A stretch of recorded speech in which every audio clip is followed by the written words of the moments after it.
Oke, kita lanjut lagi. Tapi sekarang aku nggak pakai baju ya, Pak ya. Karena apa? Karena pengen ngeliatin bahwa aku tuh lebih lebih berotot dari orang-orang yang nonton ini.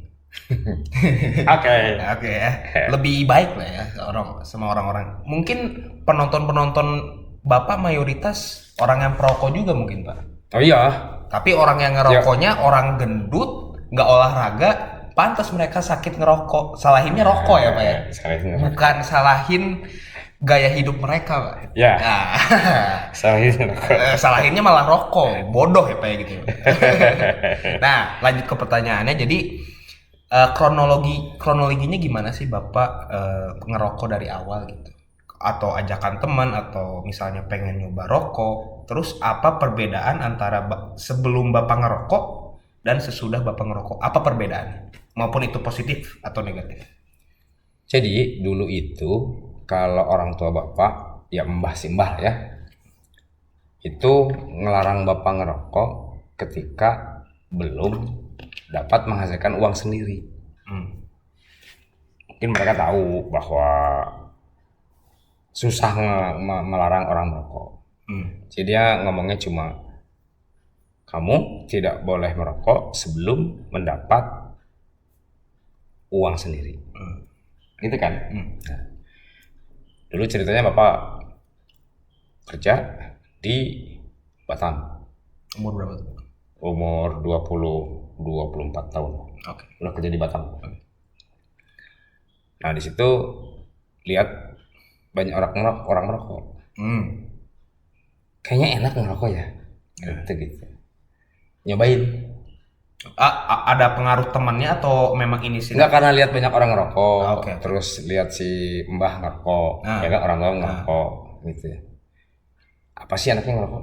pengen tahu. Ah, pengen tahu. Rokok lah. Batuk tuh pertama. Oh, ya, kayak mau mati. Tadi nggak enak. Karena gini sih. Itu ada teman kan yang ngerokok kan, bukan gitu ngerokok tuh, gini, ya, diajarin tuh Diajarin. pelan-pelan. Lama-lama enak juga ya gitu kan, enak juga. Hanya bingung enaknya apa ya, gitu kan. Nah, akhirnya waktu itu cuma ngerokok itu cuma jika bertemu dengan teman atau ngobrol. Nah, Bapak ngerasain nggak kalau kita ngobrol sambil ngerokok sama temen tuh malah jadi ikatannya lebih erat gitu? Iya iya, Ya, betul. Iya iya, jadi iklannya jadi lebih erat, Nah, lebih natural gitu iya, ya, iya. seperti lebih natural. Jadi kita sama gitu, punya kesamaan. Ya gitu kan, orang bisa ngobrol jadi satu, bisa ini kan karena ada kesamaan. Betul. Bro, saya merokok walaupun tidak menikmati rokok itu. Karena bapak itu kalau ngerokok, kalau kayak malam begini rokoknya habis semua, nggak berusaha nyari keluar.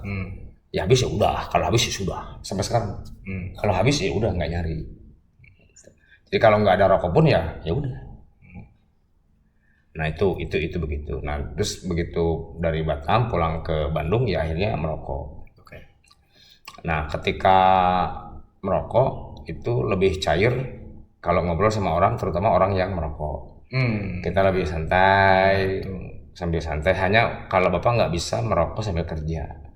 Apalagi depan komputer gitu, kerja gini gitu ya, ngerokok gitu. Lebih sulit lah. Jadi nggak pernah. Nah, terus yang berikutnya menurut bapak ya pengalaman pribadi gitu. Dengan merokok itu bapak dapat pekerjaan ekstra. Ekstra gimana? Satu seperti ekstra itu jadi kita kalau ketemu orang di luar ngobrol, dia pengusaha atau punya usaha apa, Tuh. suka diajakin ikut usaha yuk, bantuin itu gitu. Oh. Nah, jadi itu gitu tuh. Begitu ya. Iya. Itu mungkin manfaat positifnya ya, Pak. Ya bisa diartikan Bisa jadi manfaat positifnya sih, jadi bisa jadi. sosialisasi Bisa jadi. di aspek sosial. Bisa jadi karena kan mensikapi rokok itu tergantung orang, Tergantung individunya. tergantung individunya sendiri. Ada yang nggak boleh apa-apa, ada yang nggak mau ngerokok gitu loh, nggak mau ngerokok, enggak lah, ada ya. Terus perbedaan Bapak ngerokok nggak ngerokok ke aspek kerja gimana? Misalnya setelah capek banget tuh kayaknya, jadi ini mah harus rokok gitu. Rokok jadi salah satu seperti teman ngobrol. Jadi kalau capek gitu ya, terus kalau capek minggir dulu, di ngejauhin tempat kerja, lingkungan kerja, karena kan ada tempat-tempat yang tidak boleh merokok di lingkungan kerja ya, karena ada kertas, ada apa takut terbakar. Kita agak menjauh gitu, agak nyari tempat aman, tempat santai, duduk ngerokok sendirian gitu. Ya seperti ada teman ngobrol aja ngerokok gitu. Malah kalau ini pengakuan teman-teman Bapak, ketika melihat Bapak ngerokok gitu, Bapak tuh kalau ngerokok kayaknya enak banget gitu. Kayak menikmati banget gitu. Ya biasa aja. Terus apa ya? Mungkin apa? Bapak mau nanya apa? Gini. Bapak mau nanya. Kamu kenapa merokok? Padahal dulu ya kamu itu, Pak, jangan ngerokok, bau, gitu. Kalau Bapak ngerokok, walaupun di luar rumah gitu, kan Bapak suka di luar rumah ya, di luar ruangan, di luar rumah gitu, Bapak tahu. Kamu selalu bilang, wah jangan ngerokok situ bau gitu, anginnya kesini gitu. Kenapa sekarang kamu ngerokok? Nah, kenapa sekarang ngerokok? Karena kronologi awalnya kan mulai merokok itu pada apa? Mulai merokok itu kelas 3 SMA, Pak. Kelas 3 SMA semester 2. Jadi sembunyi-sembunyi. Ya, sembunyi-sembunyi waktu itu karena waktu awalnya penasaran ya, karena emang di lingkungan pertemanan memang orang-orang pada ngerokok, Pak. Anak sekolah gitu. Anak-anak sekolah pada ngerokok. Terus aku doang yang ngerokok nih. Terus waktu itu lagi main ke rumah temen, Pak. Satu orang doang lagi ngobrol biasa. Penasaran kan sama teman aku lumayan gangster gitu. Langsung dicekokin. Siapa nanya-nanya mulu ngerokok, nanya-nanya mulu rasanya rokok. Nih cobain diginiin. Awal-awal emang langsung batuk. Apaan ini? Gak enak. Nah, terus waktu itu emang lagi ada pelajaran UTBK karena pressure ya. Waktu itu lumayan tertekan. Karena waktu tertekan itu nyobain lah ngerokok lagi. Tuh, rokoknya waktu itu Magnum. Rokok Magnumnya. Pas udah belajar terus ngerokok kayak enak gitu. Oke, ini terus aku mau nanya ke Bapak. Kenapa Bapak merokok walaupun ada di tulisan bungkus rokok mungkin ada peringatan gitu? Ya. Apa yang membuat kayak bodo amat lah? Kalau udah orang sudah menyukai sesuatu, diperingati, cuek aja. Sekarang nggak terjadi. Kecuali ntar udah kejadian. Udah kejadian. Aja kamu kan ngerokok, batuk, pasti berhenti. Nanti batuknya udah berhenti, udah enak lagi baru ngerokok lagi. Artinya apa? Kalau sudah kejadian, pasti berhenti. Kalau belum, ya pasti terus. Karena manusia kan ada rasa rasa bandelnya ya. Ada rasa bandelnya, ada rasa antar aja lah. Udah nggak ada efeknya, nggak ada mati karena ngerokok. Kecuali ngerokoknya tengah jalan, mati, bukan mati ngerokok, mati ketabrak mobil gitu. Tapi kenapa cuma di rokok doang Pak yang ditempelin kayak ini tuh bakal begini? Kan di Indonesia yang penyakit paling umum itu diabetes Pak. Jadi orang-orang yang kelebihan gula. Ya kan nggak akan mungkin di gula pasir disebutin. Enggak, kebanyakan gula pasir. Kenapa kebanyakan ini akan membuat ini gitu kan? Kebanyakannya penyakit umumnya diabetes. Kan di Indonesia yang menyebabkan kematiannya. Iya kan. Kalau rokok itu dianggap untuk kesehatan itu tidak ada manfaatnya untuk kesehatan. Jadi pakai peringatan. Kalau makanan lain kan itu memang untuk kesehatan. Hanya kalau berlebihan jadi penyakit ini. Kan itu gitu. Jadi kalau semua makanan juga kalau berlebihan bisa menyebabkan penyakit. Termasuk rokok juga dong. Apanya? Kalau berlebihan? Bukan, kalau rokok itu berlebihan nggak berlebihan, menurut analisis kedokteran itu akan menyebabkan paru-paru misalnya. Oh iya, Bapak tahu nggak ada jadi ada ilmuwan yang membandingkan testosteron orang yang merokok dan juga orang yang tidak merokok. Apa sih? Jadi si ilmuwan itu setelah memindai, ternyata orang yang merokok itu memiliki testosteron lebih tinggi daripada orang yang nggak merokok. Oh, itu penelitian. Tapi tidak ada bahwa sahnya peneliti itu ngomong bahwa rokok ini dapat menyebabkan testosteron lebih tinggi. Tapi setelah dibandingkan, orang yang merokok itu testosteronnya lebih tinggi daripada orang yang merokok gitu. Oh, gitu ada. Tapi nggak membuktikan bahwa rokok ini meningkatkan testosteron, belum ada. Belum ada. Ya bisa jadi bukan dari situ. Bisa jadi. Iya kan? Cuma hanya bluffing si peneliti aja meren. Enggak, emang ada. Nggak percaya. Gitu. Gitu, Terus kalau ada stigma yang menyebabkan orang kayak ngerokok paling umurnya tahan 60. Tapi Bapak lihat orang yang 75 masih ngerokok dari kelas 8 kelas Simbah sekarang umur 90 tahun, dia ngerokok, udah nggak tuh. Aman-aman aja. Aman-aman aja tuh. Oh iya.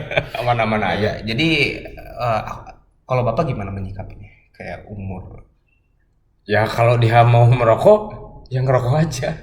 Kalau dia mau berhenti, ya berhenti. Oh gitu. Kalau kecuali mungkin dia sakit, sakit jantung misalnya, sakit paru-paru, kata dokter jangan ngerokok, jangan ngerokok gitu. Ya dia harus ngikutin petunjuk dokternya, dokternya orang ahli. Itu aja.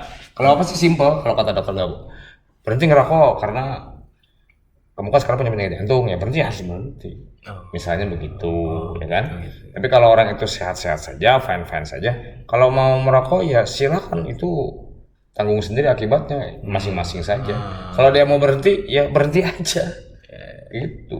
Tapi Bapak setuju nggak kalau ngerokok itu kayak nambah kekuatan itu, kayak bagi sebagian nambah motivasi, kayak lebih powerful lah. Ya bagi beberapa orang jadi seperti itu. Tapi banyak juga ya enggak. Jadi kan itu hanya bagi beberapa orang saja. Tergantung mindset tersendiri. Tergantung mindset masing-masing. Nah, itu aja. Oh gitu. Karena banyak juga orang yang nggak ngerokok sukses.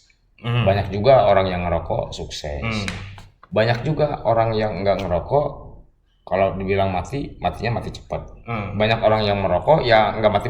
Ada juga. Ada ya, Iya. Jadi nggak bisa dijadiin ukuran tertentu gitu, nggak bisa. Ya tergantung masing-masing aja individunya. Kalau aku sih, menurut aku sih ya, kalau sesuatu itu menyebabkan hal yang positif di aspek lain, dilanjutin nggak apa-apa sih. Nah, misalnya nih ada orang alkoholik, kalau dia minum alkohol, dia bakal semangat kerja, Pak. Ya udah nggak apa-apa, it's fine. Nah, kalau masalah alkohol atau apa gitu, kalau ngerokok. Kalau masalah alkohol beda lagi ceritanya. Alkohol, judi gitu ya, itu beda lagi ceritanya. Karena kan alkohol dan judi itu kalau kita beragama Islam ya nggak boleh.